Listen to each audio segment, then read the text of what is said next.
आप देख रहे हैं सुपरफास्ट 100 और मैं हूं आपके साथ मैत्रेयी त्रिपाठी और आपके साथ मैं हूं राजीव। शुरुआत करेंगे बड़ी खबर से।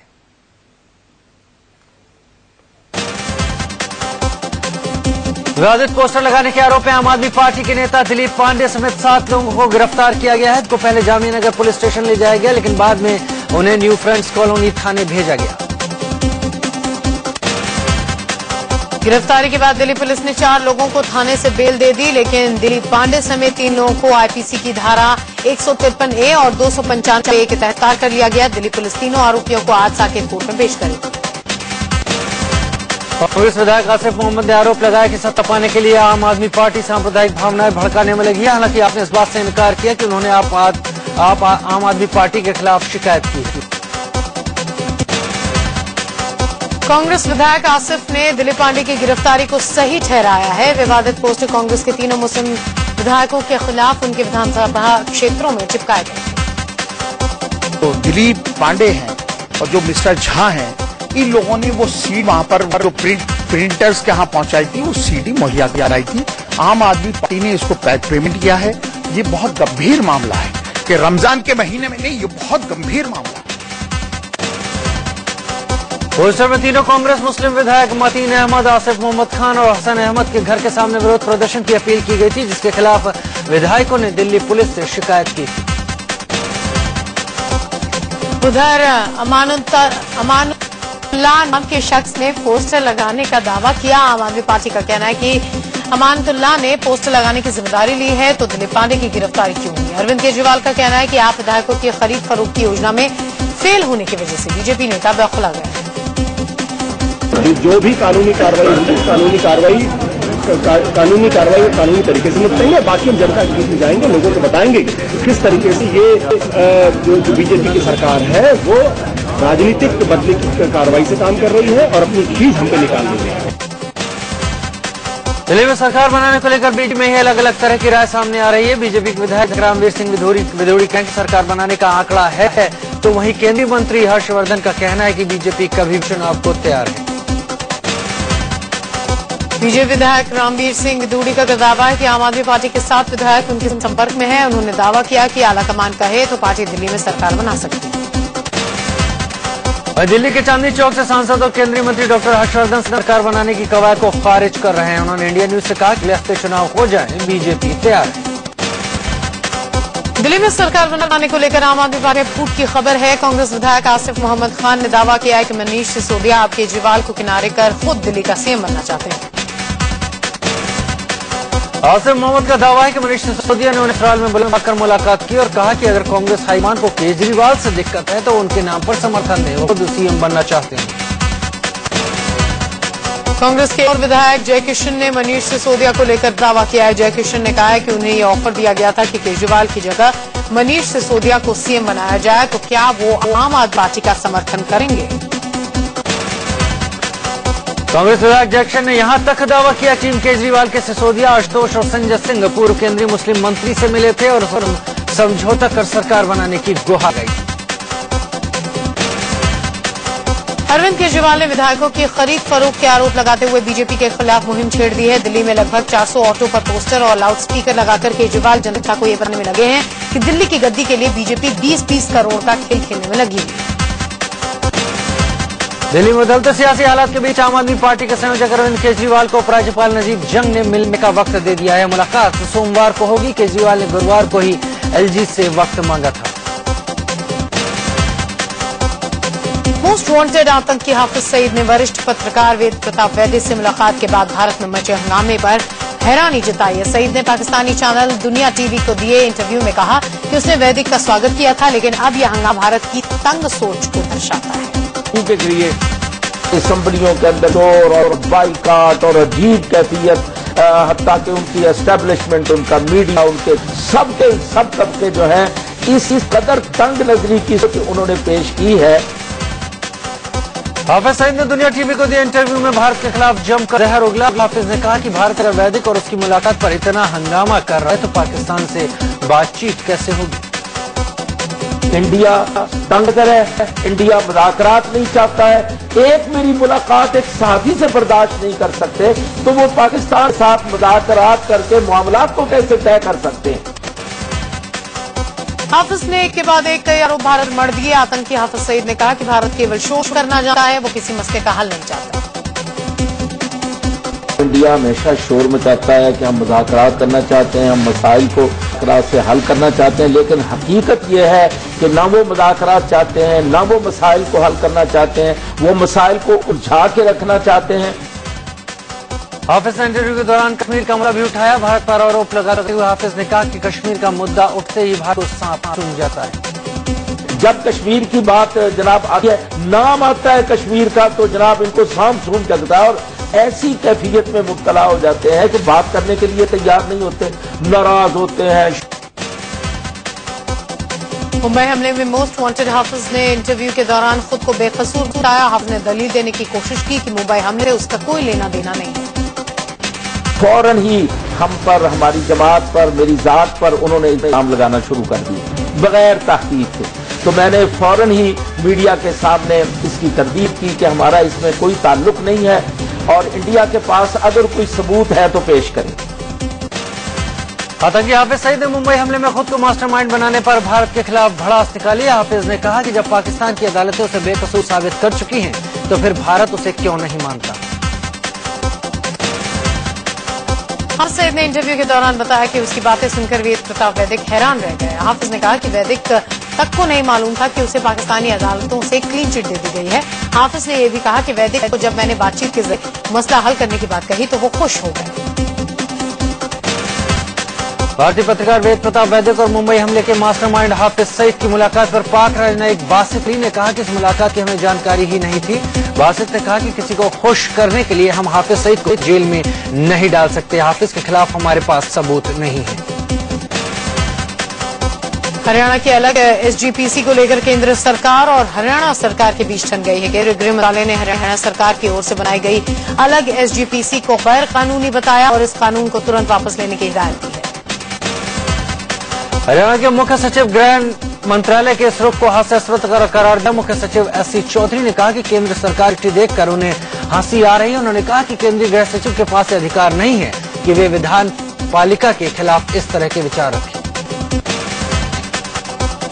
इससे पहले अलग एसजीपीसी के मुद्दे को लेकर दिल्ली में सोनिया गांधी के घर के बाहर अकाली दल के कार्यकर्ताओं ने जमकर हंगामा किया। प्रदर्शनकारियों के हंगामे पर काबू पाने के लिए पुलिस ने वाटर कैनन का इस्तेमाल किया, बावजूद इसके प्रदर्शनकारी डटे रहे।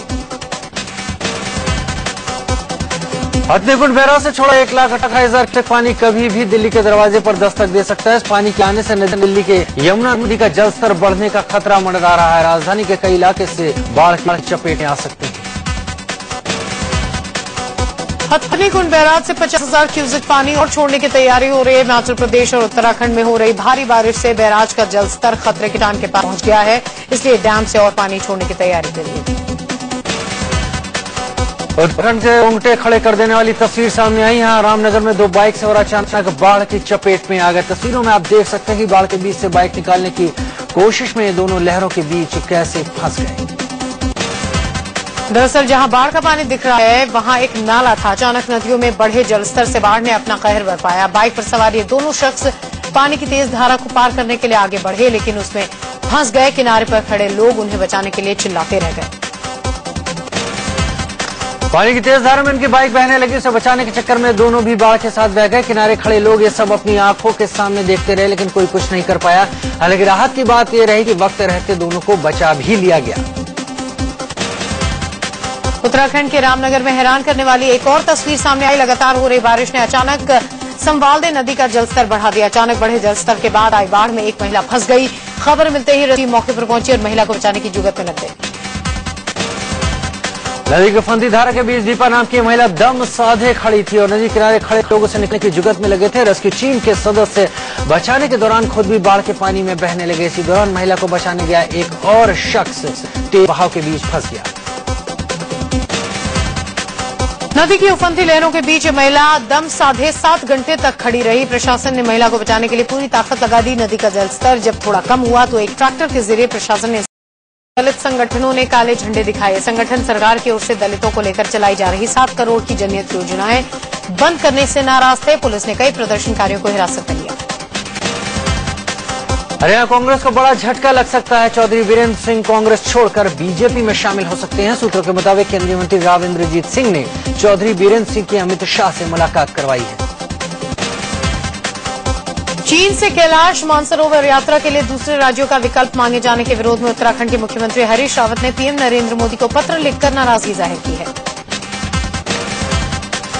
पीएम ने कैलाश मानसरोवर यात्रा के लिए उत्तराखंड के रास्ते को कठिन बताया था। रावत ने कहा था कि रास्ते को सुगम बनाने की जरूरत है। उन्होंने कहा कि पीएम की इस मांग से उत्तराखंड के लोगों को ठेस पहुंची है। अरुणाचल प्रदेश के मुख्यमंत्री नबाम तुकी ने दिल्ली में नागरिक उड्डयन मंत्री अशोक गजपति राजू से मुलाकात की। उन्होंने राजू से होलोंगी हवाई अड्डे का काम शुरू करवाने की गुजारिश की। गजपति राजू ने सीएम तुकी को एयरपोर्ट का काम जल्द शुरू करवाने का भरोसा दिया। Assured me to provide necessary supports for immediate constructions and commencement of this Greenfield Airport. CM Nabam Tuki ने सूबे में खेल को बढ़ावा देने के लिए केंद्रीय मंत्री सर्बानंद सोनोवाल से भी मुलाकात की। तुकी ने ईटानगर के साथ साथ राज्य के अलग अलग हिस्सों में हाई एंड स्टेडियम बनाने की बात रखी। केंद्रीय मंत्री ने भरोसा दिलाया कि वो इस मामले में हर मुमकिन मदद को तैयार है। Minister for Sports and Skill Development, and he expressed his willingness to support the state government for infrastructure development in the field of sports activities. UP के कानून व्यवस्था के मुद्दे को लेकर बीजेपी विधायकों का एक डेलीगेशन मुख्यमंत्री अखिलेश यादव से मिला। बीजेपी विधायकों ने लखनऊ के मोहनलालगंज इलाके में हुए गैंगरेप और मर्डर के जल्द खुलासे और दोषियों के खिलाफ कार्रवाई की मांग की। लखनऊ के मोहनलालगंज में हुए गैंगरेप पर मुख्यमंत्री अखिलेश यादव ने सख्त रुख अपनाया। उन्होंने मुख्य सचिव, डीजीपी, प्रमुख सचिव और एडीजी को तलब कर घटना की उच्च स्तरीय जांच का आदेश दिया। जांच का जिम्मा एडीजी रैंक के अफसर सुतापा सान्याल को सौंपा गया। मुख्यमंत्री के सख्त रुख के बाद हरकत में आई पुलिस ने मोहनलालगंज गैंगरेप केस में 3 संदिग्धों से पूछताछ की जा रही है। साथ ही पुलिस ने वो गाड़ी भी बरामद कर ली है जिससे महिला को अगवा किया गया था।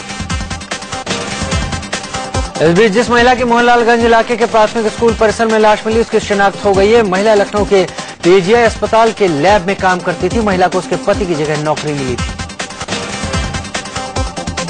यूपी में बढ़ती रेप की वारदात पर जब एसपी मुखिया मुलायम सिंह यादव ने फिर अजीबोगरीब बयान दिया। एक सवाल का जवाब देने के बजाय मुलायम ने पल्ला झाड़ते हुए कहा कि ऐसी घटनाएं यूपी में दूसरे राज्यों की अपेक्षा कम होती है। यूपी में सबसे आप यूपी की बात करें, 21 करोड़ की जनसंख्या है। अगर सबसे कम इस तरह के केस कहीं हैं हिंदुस्तान तो सबसे कम है यूपी में। वहीं बीजेपी ने एक बार फिर कानून व्यवस्था को लेकर यूपी सरकार पर तीखा हमला बोला। मैं तो केवल इतना कहूंगा कि रोम जल रहा है और नीरो बंसी बजा रहा है। अभी तक भी कोई चिंता कानून का राज स्थापित करने की इस सरकार को नहीं है। बेंगलुरु में नामी स्कूल में 6 साल की बच्ची से रेप की घटना के विरोध में एबीवीपी के कार्यकर्ताओं ने जमकर प्रदर्शन किया। स्कूल के ही एक टीचर पर रेप का आरोप है। प्रदर्शन कर रहे कार्यकर्ताओं ने आरोपी टीचर की गिरफ्तारी की मांग की है। बेंगलुरु में स्कूल में 6 साल की बच्ची से रेप के विरोध में लोगों ने कैंडल मार्च निकालकर आरोपी टीचर की गिरफ्तारी की मांग की। मुंबई से सट्टे थाने की मानपाड़ा पुलिस ने नाबालिग लड़की से रेप के मामले में 2 आरोपियों को गिरफ्तार किया है। जम्मू कश्मीर के बालटाल इलाके में हिंसा की खबर के बाद गृहमंत्री राजनाथ सिंह ने मुख्यमंत्री उमर अब्दुल्ला से फोन पर बात की। सुरक्षा एजेंसियों ने हिमाचल प्रदेश पुलिस को अलर्ट जारी किया जिसके मुताबिक जम्मू के कठुआ से 4 आतंकी सेना की वर्दी में हिमाचल की सीमा की ओर बढ़ते देखे गए हैं। खुफिया एजेंसियों के अलर्ट के बाद हिमाचल पुलिस ने सूबे में चौकसी कड़ी कर दी है। राज्य के धार्मिक स्थलों और बाजारों में चेकिंग अभियान चलाया जा रहा है। ओडिशा के मोस्ट वांटेड नक्सली कमांडर सब्यसाची पांडा को गंजम जिले से गिरफ्तार कर लिया गया है। छपरा राजधानी हादसे में एसआईटी ने बड़ा खुलासा किया। खुलासे में कहा गया कि रेलवे की गलती से नई दिल्ली डिब्रूगढ़ राजधानी एक्सप्रेस हादसे का शिकार हुई। मुंबई के अंधेरी वेस्ट इलाके में 22 मंजिला इमारत में लगी आग के बीच फंसे एक दमकल कर्मी की झुलसने से मौत हो गई। लोटस बिजनेस पार्क बिल्डिंग में लगी आग बुझाने के लिए फायर ब्रिगेड के कुल 30 कर्मचारी भीतर फंस गए थे। इससे पहले इमारत में लगी आग बेकाबू होते देख नेवी और कोस्ट गार्ड के हेलीकॉप्टरों को रेस्क्यू के लिए लगाया गया, जिसके बाद बिल्डिंग में फंसे दमकल कर्मियों को एक एक करके सुरक्षित बाहर निकाला गया। नेवी और कोस्ट गार्ड के जवानों के सामने जल्दी जल्दी इमारत में आग के बीच फंसे कर्मचारियों को निकालने की चुनौती भी थी। शुक्रवार को मुंबई के अंधेरी वेस्ट इलाके में बने इस 22 मंजिला इमारत में अचानक आग लग गई। शुरू में आग बिल्डिंग की 21वीं और 22वीं मंजिल पर लगी, उसके बाद धीरे धीरे बाकी फ्लोर्स पर फैल गई। लोटस बिजनेस पार्क नाम की इस बिल्डिंग कांच की बनी है। आग के चलते बिल्डिंग के शीशे टूट कर गिर गए।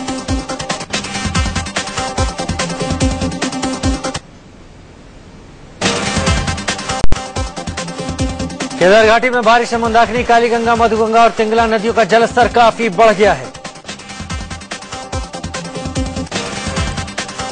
गंगोत्री गए योग गुरु बाबा रामदेव खराब मौसम की वजह से इस बार सुक्खी में फंस गए हैं।